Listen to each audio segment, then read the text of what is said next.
Hello, everyone. My name is Terry Robinson, and I'm the Associate Editor for SE Magazine. Welcome to our webcast, Insider Threat Detection, Response, and Recovery. Find them early, fix them fast, sponsored by SpectorSoft. Your organization has a 50% likelihood of experiencing an insider incident despite deep investments in IT security. Insider threats include fraud, theft of intellectual property, data breaches and leaks, or malicious damage to IT resources. Most organizations that experience an insider incident indicate it was more damaging than incidents involving hackers. You need the right plan and the right tools to detect, respond, and recover from an insider incident.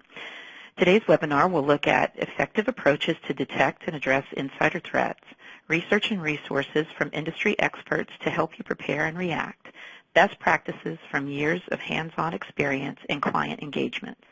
Our speakers today are Mike Tierney, Chief Operating Officer at SpectorSoft, and Jim Meyer, Managing Director, Coordinated Response.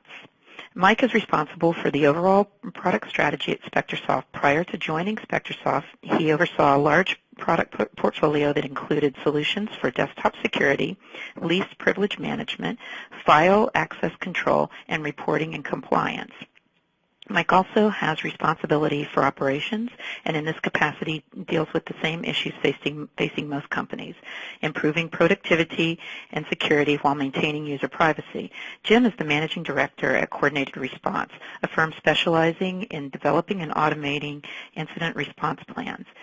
He served on the executive team for Integic Corporation, then when Integic was acquired, on the management team for Northrop Grumman. In those positions, Jim gained experience in cybersecurity and case management solutions, both incorporating business process management and automations. Projects include work in the public and private sectors. Jim is also involved in research and writing on topics in cybersecurity. With that being said, now I'd like to welcome Mike and Jim. Mike and Jim, thank you all for being here with us today. Thank you, Terry. This is Jim Meyer. Let's take a look at slide 4. How does the SANS Institute define incident response? Now, there we go. An organized approach for managing a security breach or an attack. And SANS goes on to identify the key 6 steps. We're all familiar with them. How do you prepare for an incident? Do you have a good response plan? What are your tools for identifying when an incident occurs? How do you begin the containment process? You may still want to monitor it. Obviously, you're going to want to get to the point where you eradicate it and you recover the assets, recover the systems, recover the baseline. And when you're done, do the lessons learned. But when you're dealing with an insider threat, you want to filter each of these steps with an eye towards the insider. Preparation probably starts with a well-defined and a well-refined acceptable use policy, one that's been communicated to the employees and you've got their signature, right? How do you identify an insider incident? What are the tools you use to monitor activity or data migration? How do you contain it? And you may want to contain it gently, want to continue the monitoring to see if there's something else that may be going on that you need to take care of, and then you begin the eradication process. And eradication may also include employee termination. Have you got that covered in your incident response plan? Recovery is probably the same as it would be with other kinds of incidents, but lessons learned. If you've ever had an insider threat, go back and take a look at it and see if there's something you missed that could help improve your security posture today. And with that, we have a poll question for you. How many of you, the attendees today, have a formal incident response plan in place? Just curious. And Mike, how about your clients? How many of them have a formal plan? Yeah, it's a good question, Jim. And we see a mix. So we see companies that have very sophisticated incident response teams and practices set up internally. And then we also have a lot of people that come to us and ask for our assistance in helping to set those up and to understand the role that we can play in that, which is obviously something that you would have a great deal of fun with. So we see a mix, and I'd spitball at 50-50 somewhere in there. Wonder how the poll is doing.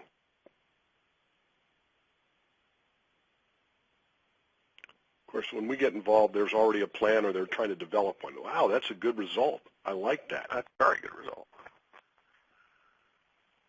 And somebody wanted to know, Mike, somebody wanted to know that may be driven a little bit by the venue. Okay. The slides will be available for the audience at the end.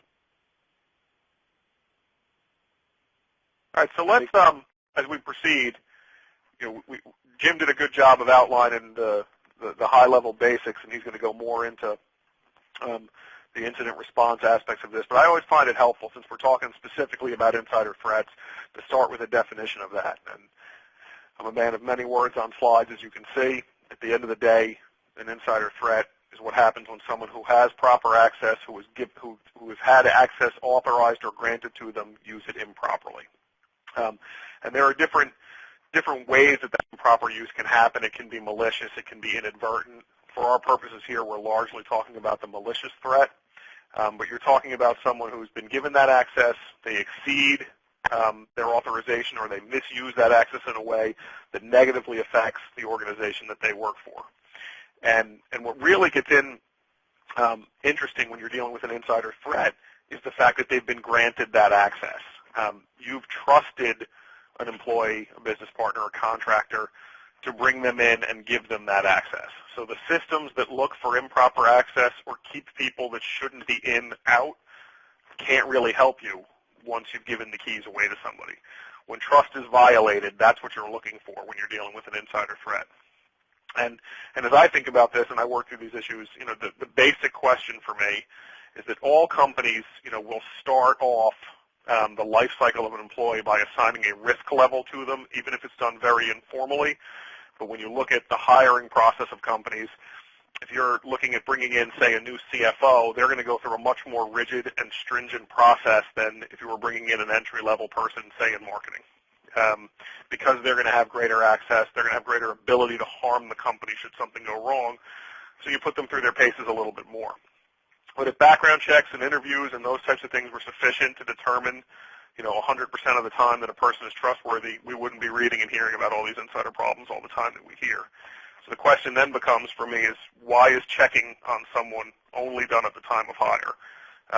Life happens, people change, they make mistakes, circumstances changes. So I think one of the things that we need to do in our organizations is to look at each position and assign a risk level to it, and then have a process in place for keeping an eye on a person or the position, if you will, accordingly relative to that risk level. I think Jim's going to walk through a couple of stats that are fairly eye-opening here. Thank you, Mike. So this is from the 2012 Cybersecurity Watch survey. CSO Magazine, along with the Cert CC at Carnegie Mellon, the U.S. Secret Service, and Deloitte Consulting, conduct an annual survey and have been doing this for years. It's a pretty representative. It had 479 respondents in 2012. A third of those were over 5,000 employees, but 40% were smaller organizations, less than 500. So this is a very representative sample. And you look at the bar chart, these are the number of insider incidents reported in any given year. It's low of 39%, a high of 55%, but for the last half a dozen years, it's bouncing right around 50-50. That says you have a 50% likelihood of experiencing an insider threat in the next year. And are you ready for that? Now Mike's going to talk a little bit more about the characteristics of what these insider threats look like. Yeah, so when we talk about insider threat, and we broadly defined it just a minute ago, but to get into some of the specifics, and there are a number of different types of insider threats, but these are some that either range from the very common and well-known, like IP theft and privileged user risk, down to a particularly insidious form of insider threat, which is fraud, which is exceptionally difficult to detect, and then even ranging down into inappropriate behavior. And if you look at this, the top four on the slide are kind of your classic insider threats, and we're going to go over some of the impacts of those in the next couple of slides. But I want to stop on inappropriate behavior for just a minute, because a lot of you are probably going, why is that up there? But if you go back to that definition of access, proper access used improperly, if you have an employee that uses the access that you, in your role as protector of the company or security, have given them, and they use that to harass a fellow employee or to bully somebody or to create an unwelcome work environment, the company probably has liability issues. probably a productivity and a morale issue, and you likely have a flight risk because you probably have an employee that wants to leave, which not only costs money in replacement and lost productivity, but departing employees have a very bad habit of taking IP and data with them when they leave. So for that reason, when I talk about insider threats, I include inappropriate behavior because it's one that can drive a lot of other risks for a company and it often gets left out. Drilling into these a little bit different. So we start to look at the impacts. I want to also start to highlight some of the potential areas of concern or areas we should be looking at. So the 6 kind of call them departments or areas of responsibility within a company that you're looking for there. 77% of all frauds committed by employees happen in these 6 areas. So if you were going to start looking for fraud, or where would you need to be looking for fraud in your organization, I would submit that that's the right place to start. That stat comes to us from the Association of Certified Fraud Examiners, a very respected group, and they put out some great material that I encourage you guys to go read. So as you start to evaluate your incident response plan, especially as it pertains to insider threats, you start to focus in the right places. Fraud has a language that gets used. The FBI and organizations like Ernst & Young have done a very good job of documenting common phrases that are used when people are committing fraudulent activity in the way they communicate. These are things that can be detected, but if you look at the life cycle of fraud in an organization, it takes, on an average, 18 months to detect fraud when it occurs. So I don't think we're doing a very good job on the front of detecting fraud, and this would be the place to start looking. Moving on from that, we talked a little bit about fraud. Let's take a little bit of a look at data theft and IP theft. Folks, we have a problem, and the problem is us. The problem is people. People are very difficult to lock down, whether it's inadvertent or mischievous or malicious, as I touched on earlier. When you look at the stats up here on this slide, is it okay to take corporate data when you leave? Half the people say yes. My company has done similar surveys. We get similar results. 70% of insider IP theft occurs when the insider is on site. They're at work. So a lot of the controls that get put in place to protect things start to break down. It's good to do things like training at hire on the ways to handle sensitive corporate information, which would speak to some of these things, like it's not okay to transfer documents to a personal device. But it's also better to go back and kind of look at what's going in done with your people, what's happening in your organization, and craft your training and your policies to address that. So you need to be able to inspect what's happening in your company and then go out and craft your policies and your trainings and your defenses, if you will, around that. The stat I referenced earlier about the 51% of people that take corporate data when they leave, I talked about a little bit earlier, that bad habit. This is an area where I kind of step back, and if you look at this, take this out of IT security for a little bit here, and just think about your home and your stuff. And if you were going to have a party and invite 100 people, and you found out right before the party started that of those 100 people, 51 of them think it's okay to take a little something with them when they leave, a souvenir, if you will, a piece of grandma's china, something from the baseball card collection. These might be nice things. I believe each and every one of us would keep a much closer eye on the folks with the keys in their hands as it gets towards the end of the party to make sure that wasn't happening. And that's one of the things that I think we need to really focus on in our role of securing companies, is people that are getting ready to leave the company. And there's all sorts of stats about the amount of IP and data that is taken within 30 days of somebody giving notice or leaving. And there's another area where we need to do a better job of making sure that we have the right policies and tools in place. Keep it moving. The impacts of a data breach, the numbers speak for themselves. You can lose a fifth of your customers. 3/5 of your customers are at risk when a data breach occurs and becomes public. That just hurts. Now, a lot of you folks may be saying, Mike, unless you're selling a DLP solution, why are you telling me this? How does this pertain to the topic we're having now?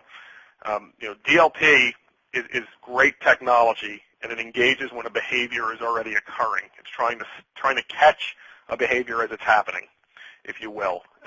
I think we need to focus on data leaks and data theft and data breach and the things that drive that, on deterring the behaviors before they start. And that's another area I think we can improve. I think deterrence in general as a security concept is one that we maybe don't spend enough time on. Jim alluded earlier to a really good acceptable use policy. That's your first step in deterrence. It's a great way of letting people know what's right, what's wrong, what's acceptable, and then letting them know even the consequences of behavior that's unacceptable. But if you look at, data breaches, data leaks particularly, we're spending an awful lot of money on DLP solutions. Gartner's forecasting $941 million in 2014, but the increase continues in reported leaks. A 16% increase in reported leaks from 2011 to 2012. That was even though spending went up $115 million. An 18% increase in 2013. Spending looked to be up about $160 million then.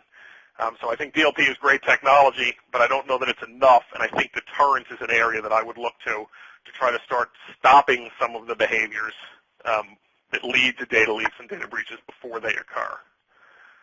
I started on fraud a little bit. I kind of want to wrap up on some of the impacts here. Fraud has a very high cost.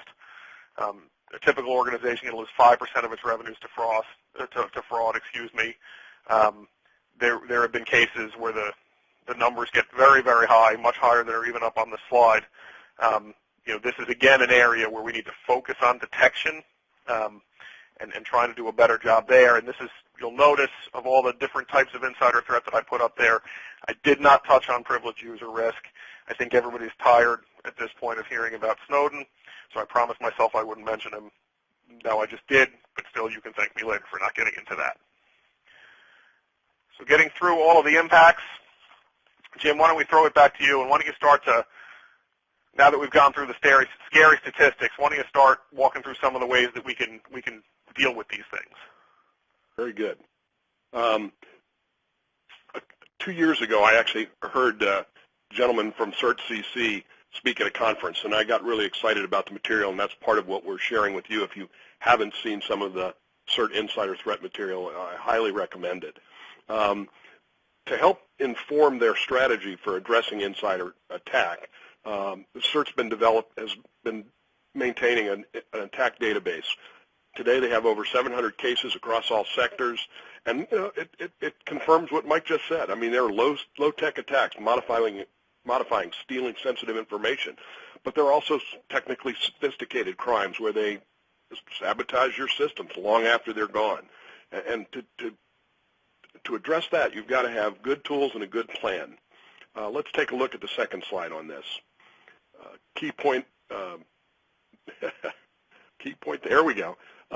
Over half of the cases end up in court. I think that's an important thing for all of us to keep in mind.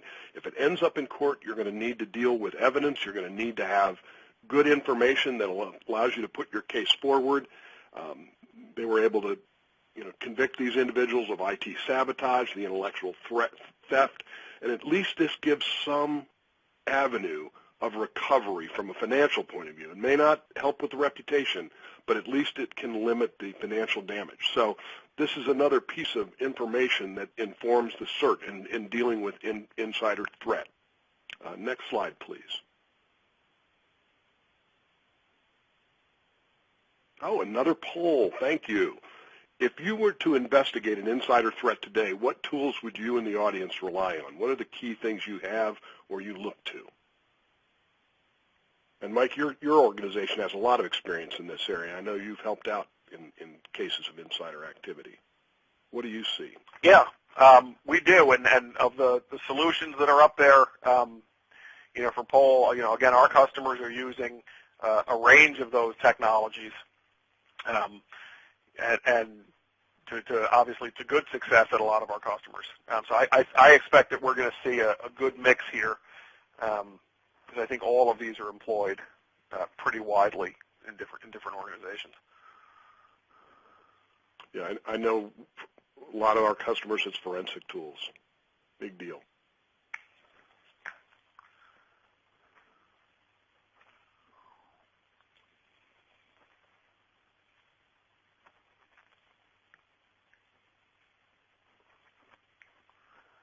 Yeah, so there you go. That's a pretty good cross section. Yeah. Yep. Well, let's take a look. The thing that we're building up to is the SEI Guide to Mitigating Insider Threats. I don't like using acronyms, SEI, Software Engineering Institute at Carnegie Mellon, but they put this out, and it's great. You know, first of all, it recognizes the importance of an extended team. When you're dealing with insider threat, you know, HR is likely to be involved, legal is likely to be involved, public relations is likely to be involved, and it reflects a wide range of insider behavior. And Mike kind of gave you some of the background on that. But, you know, the disgruntled employee, you know, we talk about that. There's more to look at when you're dealing with that type of an issue. It also, the guide identifies practices for addressing these threats. And as I said, they inform their thinking with that CyberWatch survey and with the insider threat database that they maintain. Let's take a look at the next slide. Okay, the best thing about the guide is there are 19 practices that they've identified. And with each practice, they identify some challenges associated with it and quick wins. Now, you're going to recognize the practices because they're really a lot of the same security controls we already know, but they look at them with an eye towards insider threat. Next slide. With each practice, they provide case studies and quick wins. And this is the kind of book guide you can read through in detail, or you can just take a look at one or two of these and pick up a few things. They also map all of these security controls to the ISO framework, the Cert framework, and the National Institute of Standards, the NIST framework. So if you're using one of those, you can come in here, take a look at one or two of these, and look at quick wins and improve your posture vis-a-vis insider threat. Next. So we're going to look at some of these practices a little bit closer and see how the tools we have or a good plan can help you solve that problem. Next. This is a key one from my point of view. When you're looking at insider threat, you have to look at it within the context of enterprise risk assessment. You know, the guide talks about quick wins like non-disclosure agreements, the background checks Mike mentioned. His suggestion of doing them on a recurring basis for privileged jobs makes sense. Control training, these are kind of protections. But you also want to know where your assets are. What are the assets you're protecting? Who has access? And too often, the target case, inadvertent access to an important asset was the vulnerability. So having a good close look, and a lot of times the risk assessment may miss that. It may be too high, and you want to make sure the security information risk assessment is part of that enterprise look. Next practice. Said it, know your assets. Everything, topography, geography, where the devices are, who has them, what's allowed, what's on them, and have a mechanism for, you know, in fact, auditing or reviewing that inventory so that you can, when it changes too often, that's when something goes wrong. Next.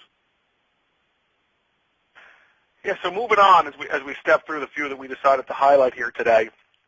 Practice 5 is one that I find very interesting, and it says that you should anticipate and manage negative issues in the workplace. And Jim mentioned disgruntled employees, and that's a recurring factor in insider threat. And if you accept the premise that with every position there's some level of risk, we define that as insider risk. Disgruntlement, anger, disappointment on different things is a frequent catalyst for that insider risk metastasizing into insider threat and insider threat behavior. A lot of times you'll see insider IT sabotage. There's a great case study in the guide, as Jim was referring to, that speaks to that. Some of the causes of this, people were expecting a bigger salary or a bigger bonus. They perceive that their authority has been diminished or their responsibilities have been lessened. They think they're being treated poorly by coworkers. We talked about that inappropriate behavior a little bit earlier. These types of things can cause people to, for lack of a better term, go negative. And I think as we look at this kind of thing that happens every day inside a company, we need to think, well, we have, in the case of this audience, a very large percentage have incident response plans in place.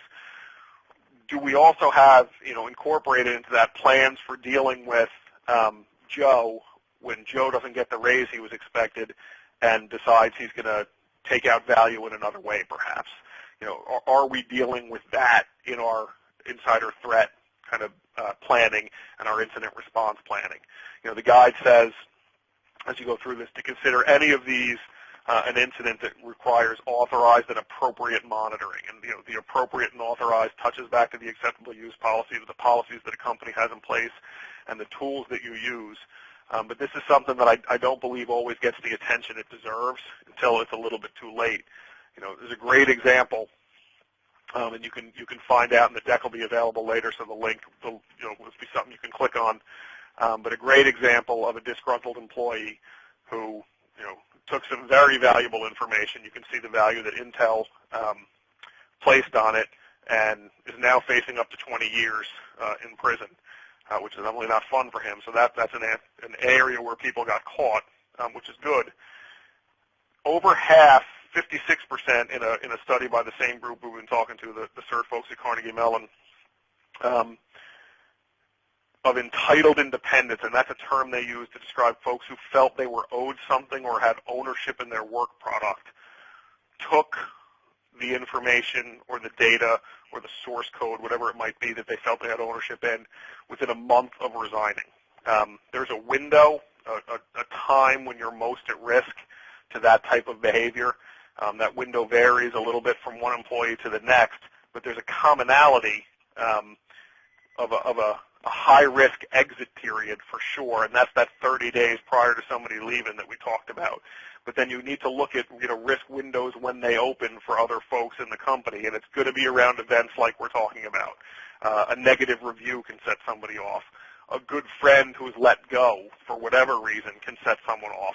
So there's a lot of things that we need to look at that can impact how people feel and then how they act. So it's really the organization's ability to truly understand its risk, and when that risk spikes and subsides, is very closely related to your ability to detect insider action.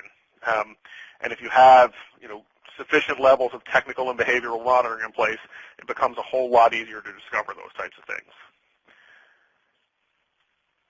Practice 14, make sure you have a comprehensive employee termination policy in place. Kind of odd to talk about things that are kind of in an HR world a little bit. But, as we've talked about, we have this high-risk exit period, that window where, that 30-day window where people are going to take information with them. We saw the stats, 1 out of every 2 people are going to do it. So we need to keep closer tabs on them. We need to know who they are, so we start to look for signs of employee disengagement, of disgruntlement, of flight risk, so that we can keep a closer eye on them. And then, if you go back to the beginning of the employee life cycle, and you went through the background checks, you went through all of those things, you also likely had people sign off on confidentiality agreements. Those probably had requirements to return or destroy information. It's a great time to go back and remind people of the documents that they signed and ask them if they're satisfying their obligations.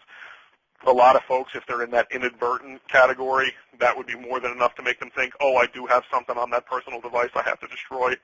But it also gets back into the deterrent effect. If you're sitting across the table from someone and they're thinking, I'm going to take this information with me because I'm entitled to it, but you're reminding them of all these things, it's going to start to make them think through that a little bit more. So with that, I think we have one final poll, and it'll be interesting to see. We had a very impressive response on the incident response plan in general. This one is more specific. Does your incident response plan have special provisions for dealing with insider threats?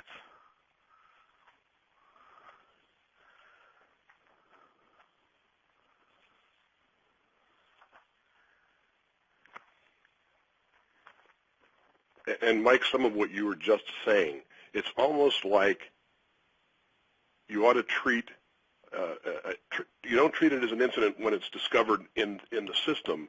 You're going to terminate an employee, put the incident response team on alert. You're going to close down their account.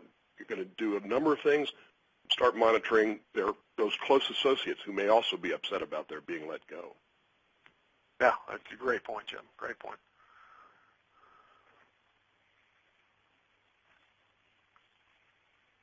I suspect we'll have results up here in a second.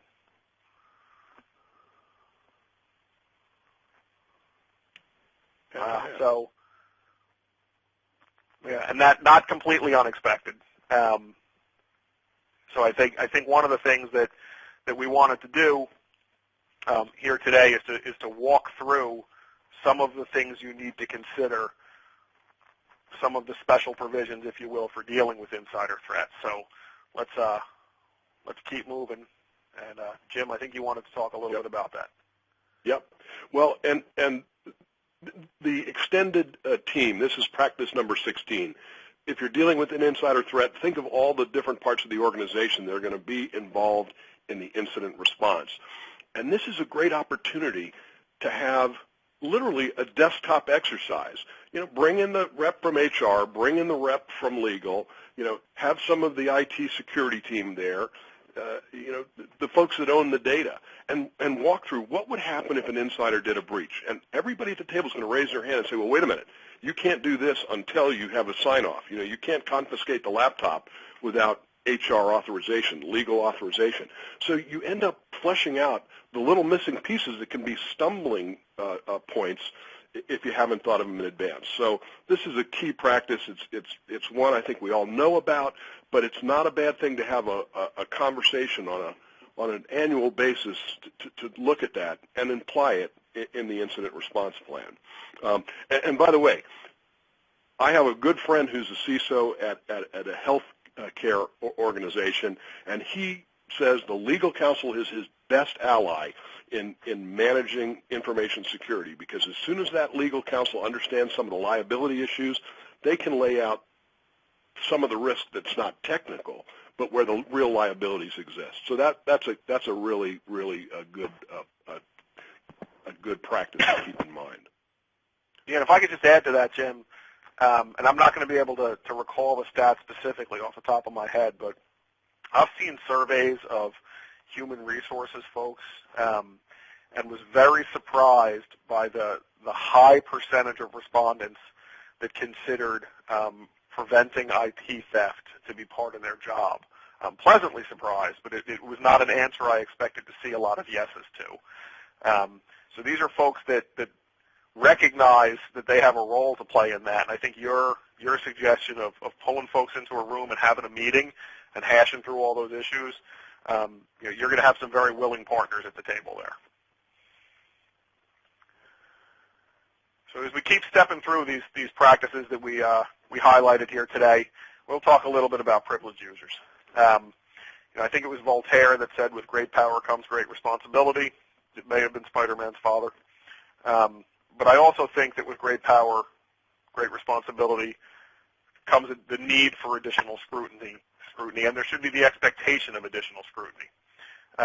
So when we're dealing with privileged users, there's obviously some widely known best practices, things like separation of privileges that can be put in place and should be put in place, and I suspect, given the audience and what we've seen, that most folks are doing that.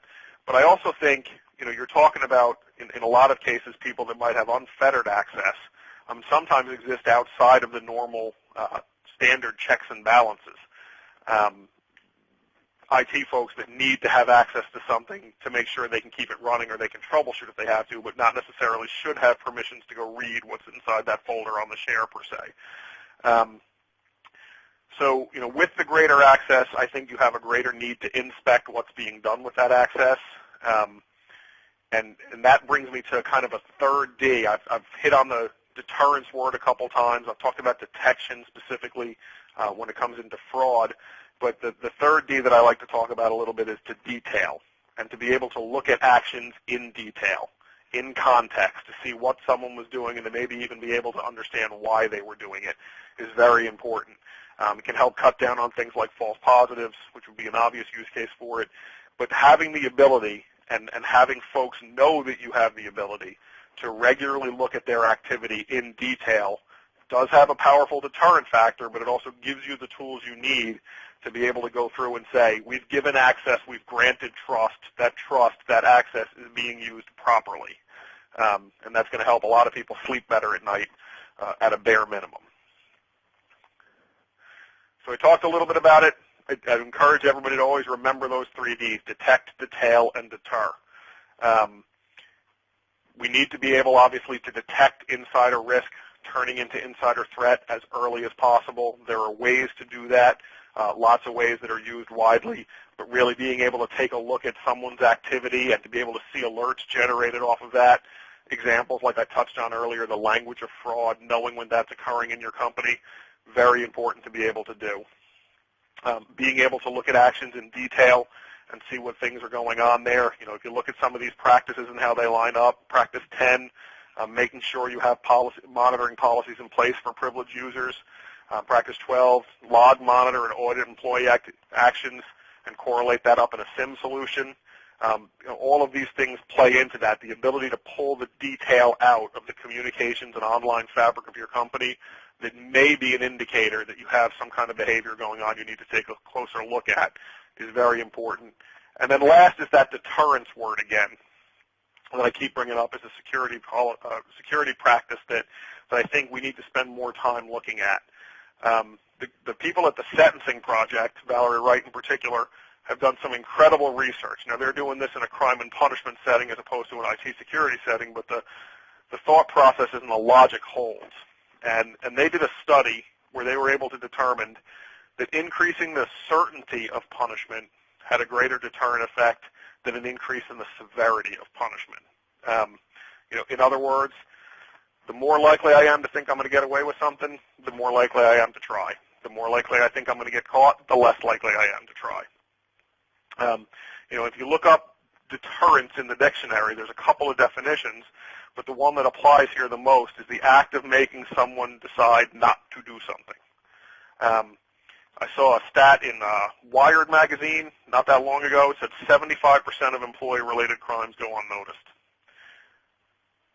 All the numbers that we've talked about at the start, the impacts, that stat suggests to me that they may be understated, but it also suggests that we're not doing a great job of changing minds, of convincing people not to take an action. So I think that's another area that we can look at as we go through and you think about these practices. How can deterrence fit in as well? Jim, I think you might have had something you wanted to say there. Well, it's the old adage, people don't do what you expect, they do what you inspect. And that notion of, I've never met a criminal in a court who didn't think he was going to get caught. He never thought he was going to get caught. So Mike's point and this research is critical. If that acceptable use policy is reinforced with procedures that people are aware of, don't you tell the story about the eye in the sky? Yeah. For anybody that's ever been in a casino, you know that they have systems, they call them the eye in the sky, and you're basically, you can't move without being recorded when you're on a casino floor. And that system serves kind of the same 3D principles that I was talking about. It exists to detect problems, security issues, a dealer doing something he shouldn't do, somebody trying to count cards, even pickpockets for players at the game. It's there so security can detect something that's happening and they can go deal with it. It also records all these things so that the detail is available for use in informing how better to tighten up security going forward, for evidentiary purposes, to support disciplinary action or even legal action. All that's available, and we're going to touch on that in just a minute. But also has a very powerful deterrent effect. A lot of people are going to walk in there, and they may have the intention of walking in that I'm going to try to get away with something. You start to count all those video cameras up there, and it just becomes obvious to you that I'm not going to get away with this, and that's going to change a lot of minds up front. So, yeah, I think the eye in the sky analogy is a good one there on the certainty of punishment. Jim, I talked a little bit about evidentiary use. Why don't you talk a little bit about that for us? Well, if we go back to the Cert insider attack database, over half the cases were adjudicated in the courts. And so if an email is evidence, we have to have all of the detail associated with its position in the log, a copy of the log, a copy of the email, anything that you need chain of custody. You want to put that on a disk and put it in a storage area. If somebody needs it, you give them a copy. You don't give them the original. There are a whole series of habits that have to be followed to meet evidentiary requirements. And insiders, if you're going to adjudicate, if you're going to terminate, you really, really want to have the data, the evidence, and you're going to apply it consistently. We use an example.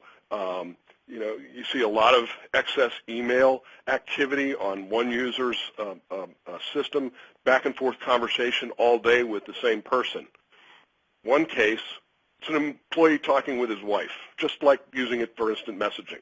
Outside of acceptable use, nothing malicious, put a memo in his file and ask him to stop. Second employee is doing that, and it turns out he's working with a contractor because they're doing a proposal, and they're working real time, sending information back and forth to get the proposal done. Totally accepted. It's totally acceptable policy.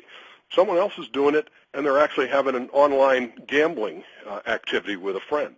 Illegal, puts the company at risk, termination, maybe even prosecution. You need the evidence. You have to be consistent. One employee still has a job, one employee isn't terminated, and one employee is doing a great job. So evidence has to be kept, maintained, and practices have to be consistent. And I think that brings us to the key question of, well, what is it I do and how can I help? Yeah, that is the key question, Jim. Well, Coordinated Response is an incident response planning and consulting organization. We like to help companies develop a good incident response plan or improve upon an existing plan. We have tools to help automate the plan and to manage it to meet regulatory requirements. Next. And we use our response management framework just to help make the plan an effective plan. Obviously, we talked a little bit about the response team in the middle, the incident handlers, but the extended team, very important.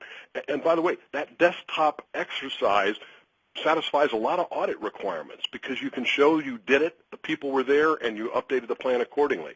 That team is deciding what are the actions that we use to prepare, detect, analyze, contain, all of the steps that need to take place. And on the left, it's the incident categories. What are you responsible for? What category of incidents? One CISO we deals with has to address the physical security as well, because that often is a compromise to the information security. So for some of you, that might be in scope. For others, it might be out.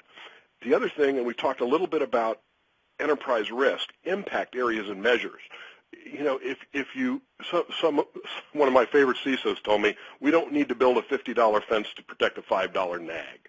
So the question is, how do you assess the impact? You know, if somebody steals information from the company and it's proprietary and you catch them, the impact may be fairly low. But if you find out about it because you see a competitor has that information, the impact is very high. How do you assess the impact, and how does that relate to enterprise risk? So we use this framework to help develop a response mechanism and a security mechanism to protect the key assets of an organization. Mike, how does SpectorSoft help?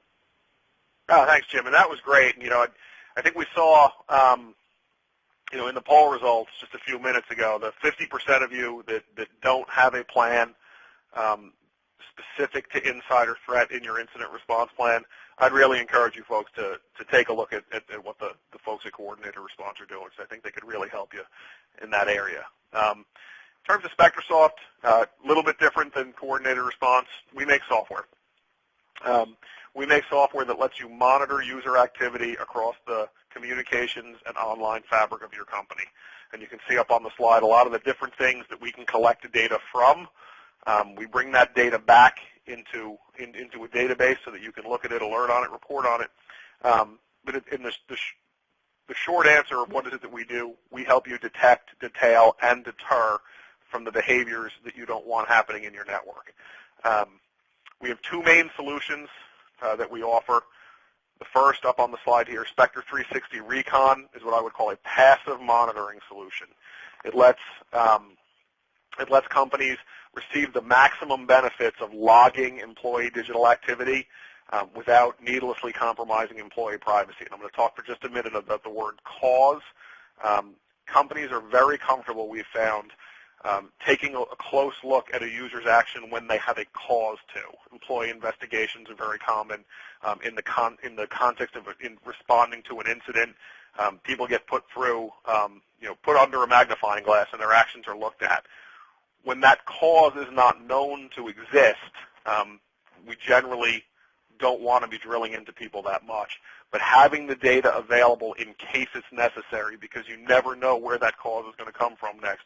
You don't know which employee is going to decide, today is the day I'm making my mind that I'm unhappy enough, I'm going to leave the company, and I'm going to take something with me when I do. You want to have the ability to go back and take a look at what they were doing in those 30 days leading up to it, as an example. That's what Specter 360 Recon gives you the ability to do. Specter 360, our flagship product, is more of an active monitoring solution. This is where you know you have cause and you want to get in and take a look at what somebody or a group of somebody's is doing.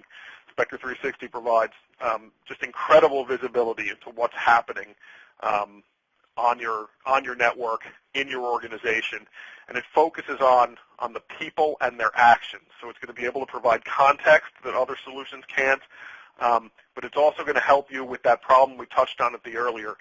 You've given them access. The traditional defenses are not as effective or can't be effective at dealing with somebody that has access. Specter 360 can help you make sure that that access, that trust, is being used appropriately and not being abused. So that's just a real quick summary of what we do here at SpectorSoft. And I'd like to kick back to Jim a little bit. But in summary, I think what we hope to come away with, we hope you come away with here, is the need for tools and a plan. And you need tools to monitor and detect, but you need a plan to respond and recover. And responding and recovering starts before the incident ever manifests itself. We talked a little bit about employee onboarding, about having that roundtable meeting with the folks that would be on the extended team earlier. And we need to recognize in this, as we're talking about insiders and insider risk and insider threat, at the end of the day, we're talking about people, and people are hard to secure. And that's the challenge that we deal with. You didn't hear a lot of silver bullet claims here today, but I think if you approach the insider problem with a determination that we're going to get the right plan in place, and as part of doing that, we're going to make sure the right tools are in place as well, you can be very successful in dealing with it. Jim, you had a couple of closing thoughts, I believe. Well, there's some of my favorite stats. The $188, that's from the Verizon data breach report. That's the cost per name lost, whether it's customer personal identity information or employee personal identity information. So when data is breached, it costs, and actually that number went up last year. I think it's $194 now. The next number is the one I like, 25%. That's how much you can reduce that cost if you have a good plan in place, and that's according to our friends at the Ponemon Institute, right? The bad news is there's been a huge rise in data breaches, almost 700% over the last 5 years. The best one, and this speaks to some of the things that Mike's organization does, it also speaks to having a good response plan, you can reduce the likelihood of damage by 80% if you can detect an incident early. Mike said sometimes insider threats are there for a year and a half. Fraud could be going on for 18 months. Imagine how much you save if you could detect that in 6 months instead of 18 months. Good tools and a good plan might help you do that. Great. And that's all I had, Jim. Okay, thanks for the great insights, Mike and Jim. Now we'll be taking some questions from the audience. Here's the first one. How can DLP help with situations where your company allows off-site cloud storage for users like Dropbox, SkyDrive, et cetera? These connections are encrypted. Can they still be controlled? Yeah, I'll see if I can answer that. They can be, and I think what's interesting with these bring your own cloud or personal cloud solutions, and when I talk about them, I'm going to talk about them in that personal context as opposed to a solution that's been brought in by IT and it's being controlled by IT, because the ability exists with cloud storage to do that as well. A lot of times those are brought in by the best intentioned people that are just looking to increase productivity, maybe make it easier to collaborate with coworkers. So they come in with the best of intentions, but they do provide risk. And it becomes so easy to take something out of a company. The egress is so much easier to do than it used to be, years and years ago. And it's just a drag and drop, and something's gone and out of IT's control. So you can obviously lock down your network and try to prevent them. That's a way to go. A lot of companies do it. It kind of starts to run into conflict if you have those well-intentioned people.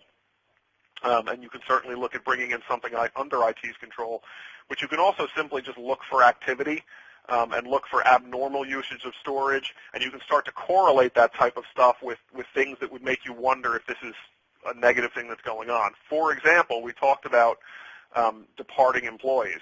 If I had an employee and I knew that they were leaving, or I suspected they may be getting ready to leave, I would be very interested in what they were uploading to a Dropbox or something like that.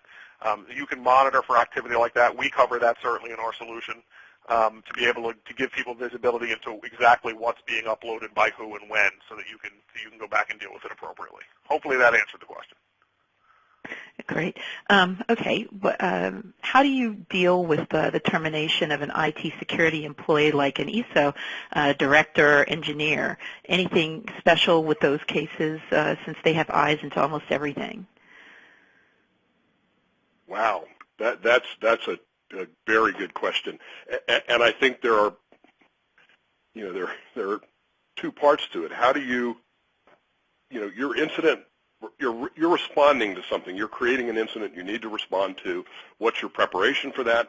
Where do you notify them, and how controlled is the environment behind them? In other words, can you lock things down and before they have a chance to do something detrimental? And then did you have a monitoring tool so you can see if they've been doing something detrimental, because they might have anticipated. In a lot of cases, when things aren't going right.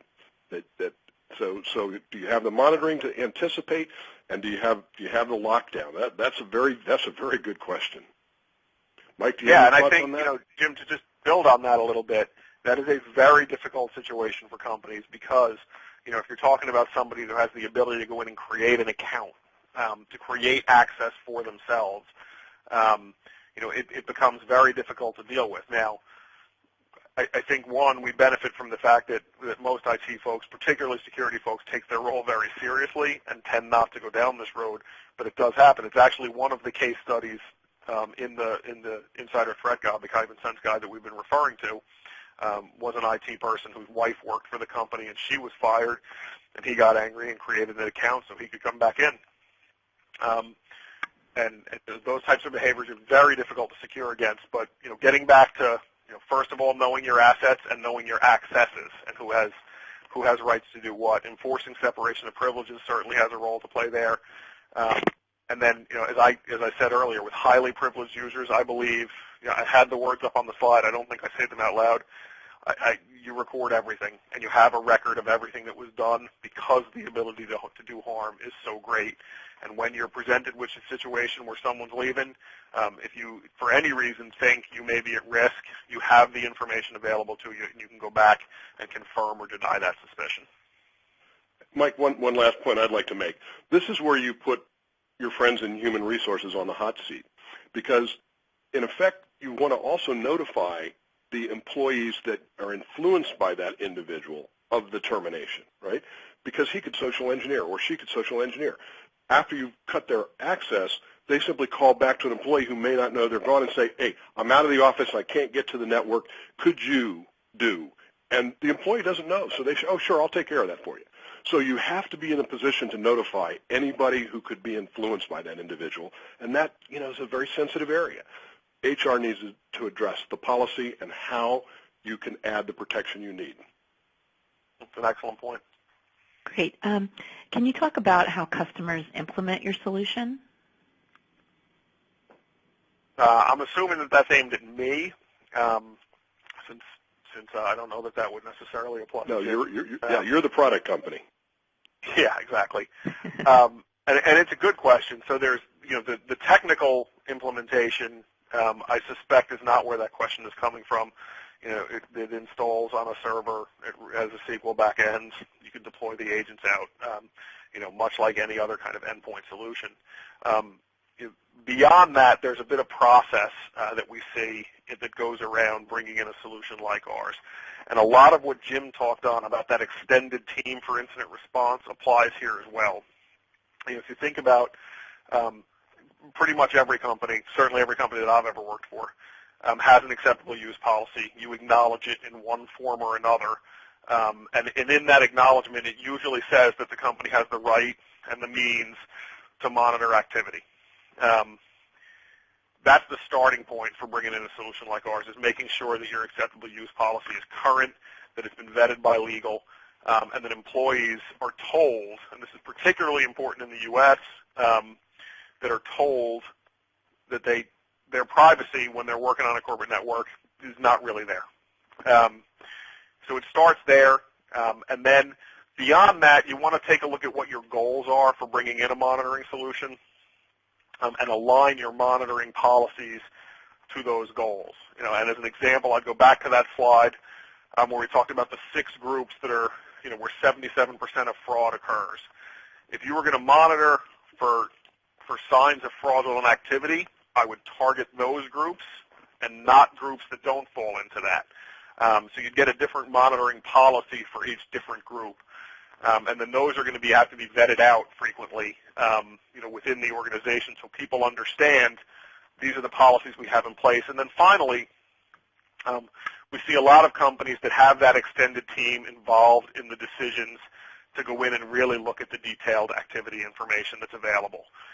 So if we have companies, for example, that use our Recon solution, I touched on that earlier, that records the information, but the information is not available for review unless the company makes a conscious decision to unlock it.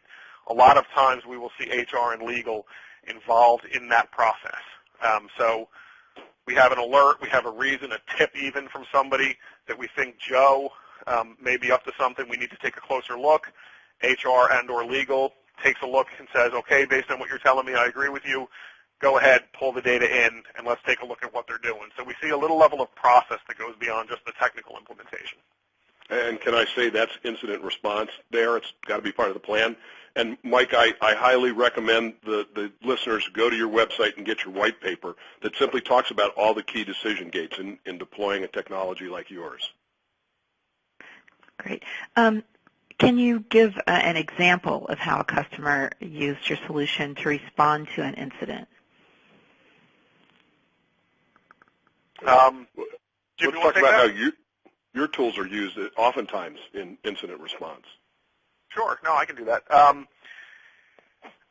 So we see it in a number of different ways. What we generally find in an incident response is that we're very useful for letting people get answers quickly and to understand scope of the incident quickly. So who else was involved? Where does this thing that I'm looking at tentacle out, if you will? So what we will see a lot of post-incident driving quickly through an investigation without the need for customized or specialized forensics tools and the expertise that frequently comes with that. We see a lot of our solution being used in evidentiary procedures because it presents the information in a way that a non-technical person can understand it, up to and including being able to play screenshots back, which is very powerful. Jim touched on the half of the cases that go to court. It's very powerful evidence to be able to say you're looking live at what this person did. You're watching a recording of it. Very powerful for an evidence procedure. And we see quite a lot of the technology being used in that detection realm, where people are setting triggers on things like the language of fraud, like the use of Dropbox, especially tied to the departing employee, to be able to throw alerts. And sometimes that's being thrown up into a SIM environment like an ArcSight or a Splunk, which we have some integration with. So we see a number of different uses around there. Okay, great. That's going to have to be it for this session. Just a reminder that this webcast will be available on demand beginning tomorrow on scmagazine.com in our events section, and the slides will also be made available. Many thanks to Mike and Jim for being with us today, and of course, thanks to everyone for tuning in.